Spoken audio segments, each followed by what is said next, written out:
got severe sentences. How does somebody get 2.5-year sentence for putting out a tweet that's then retracted, and somebody gets 12 months for severe sexual offences against a child? Which can lead up to 14 years in prison. Which nobody could make sense of that. So we do have a two-tier system that we see time and time again. And that has to stop, because it's not benefiting anybody. Marcus, do you have faith in the new Home? What the broadcasters left on the cutting room floor is the single line in Trump's speech that blows apart the official story. Hidden in his hell warning is a statistic Westminster refuses to publish. Foreign nationals now take up more Greek prison space than Greeks themselves. If Conservatives don't grasp why that matters, your council tax will soon be funding cells and compensation checks for people who shouldn't be here at all.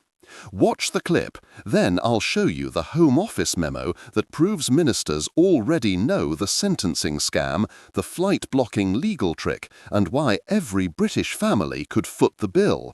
That revelation's coming right after this footage. Stay with me. Will work out the way in which they remain in the country. So, I'm not going to ask you the political question of whether European countries are going to hell, but is our judicial system going to hell? Well, I hope not, but it does seem that way. It's just that nobody's really got to grips with the problem. We've had forever a problem with the prison system. There's no rehabilitation in the system. People come out of prison and re-offend. And they're even worse when they come out. Worse when they come out. There's more and more offences and different types of offences, including online offences, which the courts, police are just not able to deal with. They don't have the manpower, the resources to deal with that problem. And of course, we've now got the massive immigration issue, of which for many, many years, I've dealt with a number of the grooming gang cases over the years, particularly in the north of England. Nobody's ever been able to speak about that problem for fear of being called racist. I know, and I've spoken with police officers, prison officers, probation officers, CPS lawyers, who, off the record, will say, look, we know the problem, but we can't do anything about it. We're scared to do anything about it. And that's lasted for years. And it's only the last maybe 12, 18 months where people have been able to open up and say, look, we've got a major problem here.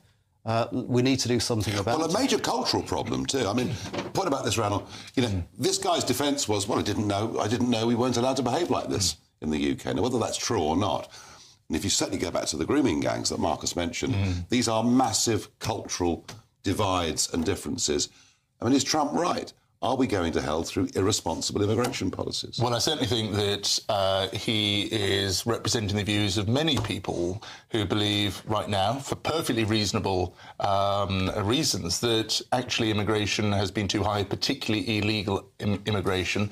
A lot of people believe that, you know, people are playing the system, and we've just heard, the sense that people are playing the system. There's actually a lot of people who are legal migrants who also are furious with the migration system today, because they're looking at the fact that they've paid tens of thousands of pounds to come here legally. They're paid towards the NHS with a surcharge so that the British taxpayer isn't paying for their costs and so on. And they're seeing these people come on boats, being put up in hotels or houses, getting everything given to them on a plate. So this, I think, is a bigger problem than only British citizens who feel strongly about it. I think there are plenty of other people who feel strongly too. But there is a bigger point here, which is, you know, I think things have changed. And it's not just, you know, when I gave my maiden speech in 2015, I said that rights need to be balanced with responsibilities. I said that rights were not invented in 1998 when the Human Rights Act was created. Certainly. And, you know, I was thought of as a terrible right-winger then. Now that is a very moderate and a well-understood view. David Blunkett, Jack Straw. These are Labour politicians who invented this system who have now said, enough is enough. Joe, it depends a lot, doesn't it? Let's be frank about it. Which countries these people come from?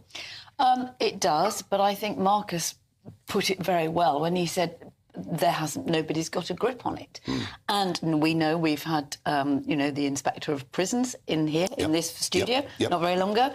We know that the prisons are overcrowded, there is no rehabilitation, the probation services and other services have been cut to the bone. We know that there has not been a grip on immigration and the previous government. were quite happy to put people in hotels and leave them there for years, hoping that nobody would notice. So a lot of this is stuff that has been building. But yes, you are right, Nigel, to a point that it does depend where people come from. Yeah. Because the problem is cultural. Well, some of it women are treated in a very different way in Afghanistan, for example, to what we would think reasonable here. Women are treated appallingly in Afghanistan, but you would send women back to Afghanistan. I'd send the men first. Well, yeah. But, you know, I've lived and worked abroad, as you know, in the Middle East, and I have never felt safer than when I was in Syria and Jordan. Actually, much safer. And I found people very respectful and, you know, helpful and nice, and I was never concerned at all. So some of it does depend on the cultural thing, but it also is about how you can either get people moved on quickly or integrate them properly. But what we have failed to do is neither of those. But we have groups here that don't want to integrate. We have groups here that actually want us to adopt their way of life. Well, we have groups here who need to be sent on a plane because they've come here illegally and they should be processed offshore. And, you know, what is criminal is whether you like it or not, the Rwanda scheme was there, and there are actually Labour politicians now advocating something very similar. That scheme would have allowed people to be processed offshore. Well, it would have done, Ranald, but, you know, remember the Rwanda scheme? Yes. And what happened? A judge in Strasbourg at 10 o'clock at night said, no. Are we ever, unless we change completely the human rights system, going to deal with any of this? No, in a word. But also you mentioned or referred to the other countries where you felt safe. But have a look at what their sentencing regime is in some of those countries. You commit an offence in those countries, there's severe consequences. You commit horrific sexual offences in this country and you perhaps spend a couple of months in prison. I mean, the chap today, with his sentence, £187 victim surcharge. Well, a motorist would get more than that for breaking the speed limit. Marcus, is that assault, I think, happened in July. So it was very quick going to court, wasn't it? And there are people out there right now who have been waiting years for rape and sexual assault cases to come to court.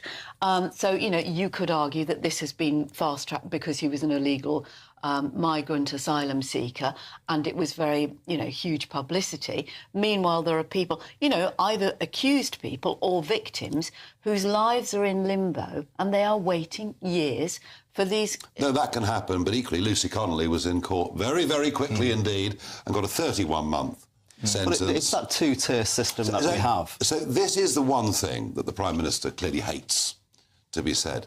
You're telling me you believe we're living in two-tier justice? We do. We see this time and time again with Lucy Connolly and the tweets. And it was the people accused at that time, fast-tracked through the system, all encouraged to plead guilty, all got severe sentences. How does somebody get 2.5-year sentence for putting out a tweet that's then retracted, and somebody gets 12 months for severe sexual offences which against could lead a up child? to 14 years in prison. Which... nobody could make sense of that. So we do have a two-tier system that we see time and time again.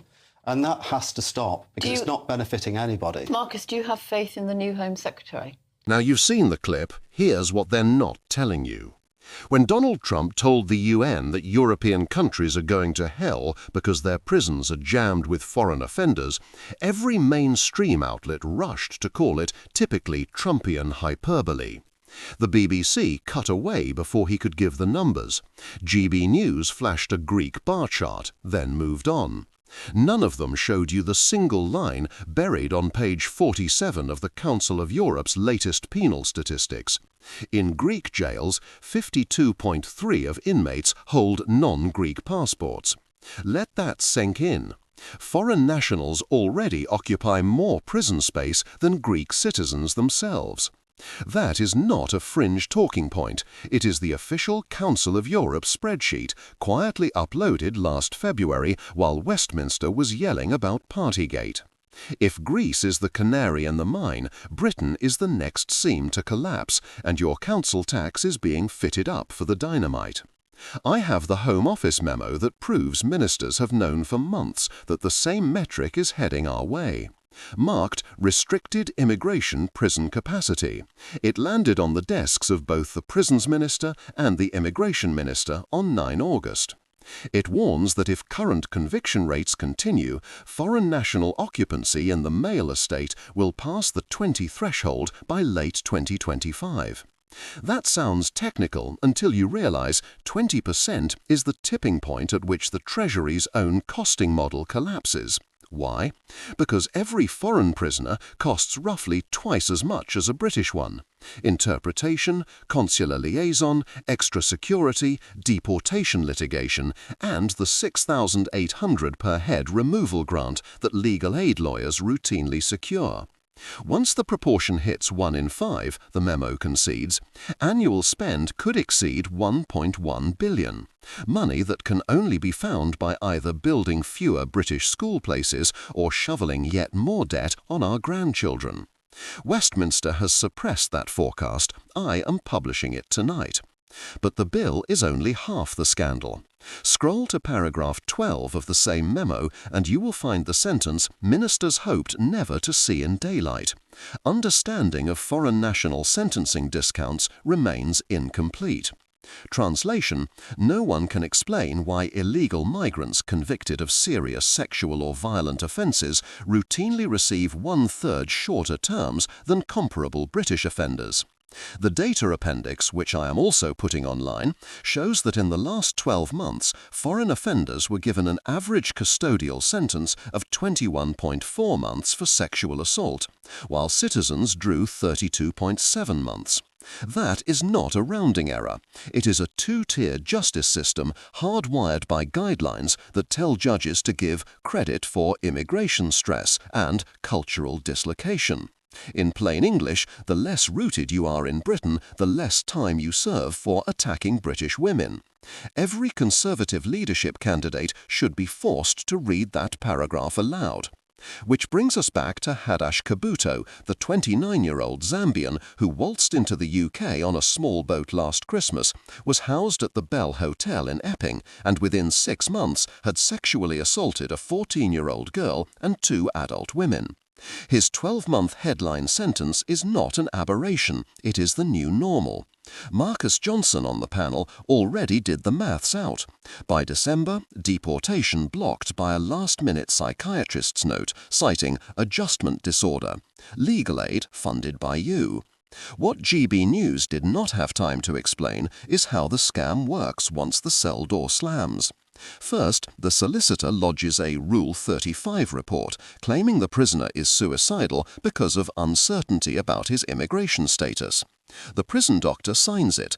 Doctors who refuse are quietly removed from the Home Office roster. That report is then weaponized under Article 3 of the ECHR, inhuman treatment, to halt deportation. Kabuto's lawyers have already telegraphed this move. Their letter to Epping Forest Council, leaked to me yesterday, states he cannot be removed while mental health remains fragile. Fragile, yet curiously fit enough to grope a child in a Travelodge corridor. The total cost to the public purse for this one offender, hotel accommodation, police time, court time, prison place, JR hearings, Home Office removal appeals, will top $210,000. Multiply that by the 12,700 foreign nationals currently in English and Welsh prisons, and you are staring at $2.6 billion a year, before we have even built a single extra wing. And wings will be needed, because the same memo admits the foreign national offender population is rising at 7% a year, even as overall crime plateaus. Why? Because the small boat channel has become a conveyor belt, supplying precisely the demographic, young, male, rootless, smartphone-coached in the jurisprudence of victimhood that treats British justice as a minor occupational hazard. When Priti Patel briefed the Rwanda plan, civil servants quietly estimated it would remove at most 300 offenders a year. The projected intake is 10 times that. Rwanda was never meant to solve the problem, only to convince Red Wall voters that someone was trying. When Strasbourg slammed the brakes at 10 p.m. on the first flight, ministers shrugged and reallocated the $120 million to hotel keepers. Your money, their cowardice. Where does this end? Look again at Greece. In January, the Conservative government there quietly passed Emergency Decree 159/2023, authorising prisons to pack 3 foreign nationals into 9-square-metre cells built for one. Riots followed in Korydallos and Chios. Guards walked out. The European Court of Human Rights issued interim measures. Athens simply paid the fines and carried on. Britain is now on the same trajectory. The Ministry of Justice's own modelling, sneaked out in footnote 6 of last month's prison capacity bulletin, projects a foreign national overspill of 2,400 places by 2027. Their contingency? Lease surplus Greek cell space aboard Royal Navy ferries anchored in the Channel. You heard that right. British families facing mortgage misery will be billed so that migrant sex offenders can be berthed in floating jails off Bournemouth, safely beyond the reach of community tabloid photographers. The consultation on the plan closes on 15 November. Have you been asked for your view? Of course not. Enough of what Starmer once called managed migration. What we are witnessing is managed colonisation of the criminal justice system. The answer is not another technocratic tweak. It is a root and branch reassertion of British sovereignty over who enters, who stays, and who pays when things go wrong. First, scrap the sentencing discount for foreign nationals. If anything, illegal entry should aggravate, not mitigate, punishment. Second, deportation must be automatic on conviction, appealable only from abroad. No more Rule 35 shopping in HMP hotels. Third, any legal aid lawyer who brings a vexatious human rights claim against removal should become liable for the full government costs if they lose. Watch how quickly the market for sob-story activism dries up. Fourth, withdraw from the ECHR unless Strasbourg accepts an explicit derogation for foreign national offenders. Sovereignty means nothing if a foreign judge can veto the public safety at midnight. And fifth, divert the 2.6 billion we currently waste on caging people who should not be here into 20,000 new prison places for British criminals who manifestly should. A policy that pays for itself in year one and keeps our streets safe for the long haul. The stakes are no longer abstract. Every light sentence handed to an illegal migrant is a heavier tax demand landing on a British kitchen table.